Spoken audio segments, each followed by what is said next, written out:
আগামী 12ই ফেব্রুয়ারির জাতীয় সংসদ নির্বাচন যে প্রশ্নবিদ্ধ হতে চলেছে তার একটি উৎকৃষ্ট উদাহরণই হচ্ছে ফরিদপুর 1 আসনে জাহাজ প্রতীকের প্রার্থী আমি মোহাম্মদ আরিফুর রহমান দোলনের প্রার্থিতা দেশের সর্বোচ্চ আদালত আপিল বিভাগের মাধ্যমে সেটি স্থগিত করা।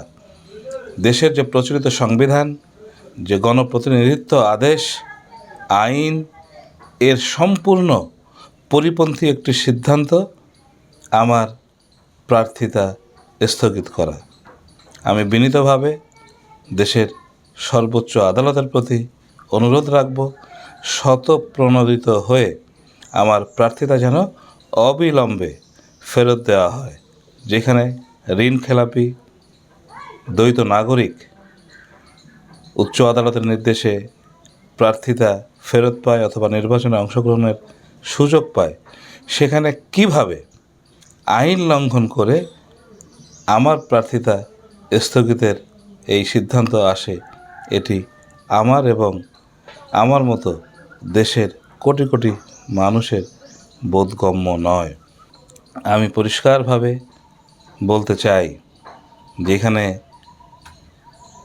সকল ধরনের বৈধ প্রার্থী হওয়ার যোগ্যতা অর্জন করে আমি এই নির্বাচনী মাঠে, নির্বাচনী ময়দানে আছি, সেখানে আমি অতীতে আওয়ামী লীগের বা এর অঙ্গ সহযোগী সংগঠনের কর্মকাণ্ডে যুক্ত ছিলাম, সেটিও 6-7 বছর আগের কথা।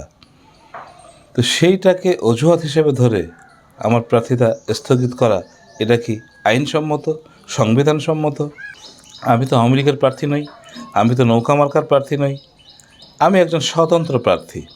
এবং দেশের বিভিন্ন স্থানে এমন অনেকেই স্বতন্ত্র প্রার্থী হয়েছেন। তাহলে কাকে সুবিধা দিতে, কোন গোষ্ঠী, কোন দল, কোন ব্যক্তিকে সুবিধা দেওয়ার জন্য ফরিদপুর 1 আসনে জাহাজ প্রতীকের প্রার্থিতা স্থগিতের এই সিদ্ধান্ত? যে এই নির্বাচন একটি সাজানো, পাতানো ও বিতর্কিত নির্বাচন হতে চলেছে যদি না ফরিদপুর 1 আসনে আমার প্রার্থিতা ফেরত দেওয়া হয়। আর এই প্রার্থিতা ফেরত না দেওয়ার মাধ্যমে আইন বিরোধী, সংবিধান বিরোধী যে কর্মকাণ্ড হবে আগামীতে, সেটি অনেক খারাপ একটি উদাহরণ হয়ে থাকবে। ফরিদপুর 1 আসনের সাধারণ ভোটারদের ভাবাবেগ, তাদের যে উৎসাহ, তাদের যে উদ্দীপনা, সেই উদ্দীপনার বিরুদ্ধে অবস্থান নিয়ে দেশের সর্বোচ্চ যে কর্তৃপক্ষ, তারা কতখানি পক্ষপাতমূলক আচরণ করছে তা সারা বিশ্ব দেখবে।